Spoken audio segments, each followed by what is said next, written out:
Jean Perrin, donc, c'est un homme engagé pour la science, pour le progrès de la connaissance scientifique, mais aussi pour la diffusion du savoir scientifique. C'est quelque chose qui le préoccupe extrêmement tôt dans sa carrière, c'est de transmettre ses connaissances, pas simplement de les accumuler dans son coin, dans sa tour d'ivoire, comme on dit parfois, mais vraiment de les transmettre, de les diffuser.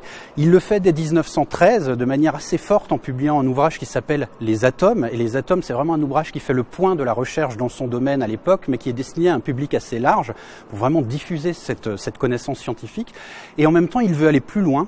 Dans l'entre-deux-guerres, il commence à réfléchir à un lieu particulier dédié à la diffusion de ces connaissances scientifiques. Et petit à petit, on va arriver vers la création de ce lieu dédié qui est le Palais de la Découverte.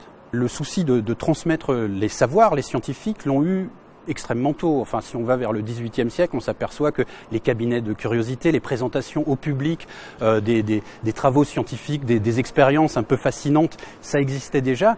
Ce que souhaite Jean Perrin, c'est vraiment institutionnaliser cette démarche, faire en sorte que ça atteigne pas seulement une petite partie d'un public privilégié et fortuné, mais l'ensemble de la population, l'ensemble des citoyens, à commencer par les plus jeunes, parce que le Palais de la Découverte, c'est vraiment ouvert dès l'origine aux jeunes, aux enfants, parce que non seulement Jean Perrin, il a l'idée de les sensibiliser à la science, mais il se dit aussi que parmi ces enfants, il y en a peut-être quelques-uns qui vont se lancer dans la carrière scientifique. Et comme il l'écrit lui-même très bien je crois que c'est le tout premier catalogue du Palais de la Découverte, s'il nous permettait de découvrir un seul Faraday, on aurait rempli au centuple notre mission.